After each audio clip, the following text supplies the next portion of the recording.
What's up everyone, welcome to this video. In this video I will show you how to enable or disable face unlock in Galaxy S25 Ultra. So first of all, open settings. Now in settings, scroll down and here click on security and privacy. Now in security and privacy, scroll down and click on biometrics and then click on face recognition.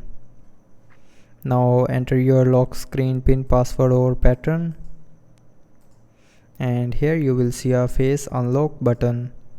So if you want to disable face unlock, then turn off this button, and if you want to enable face unlock, then tap on this button again to turn it back on.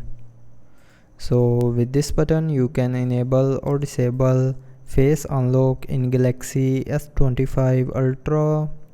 So I hope you liked the video. Thanks for watching.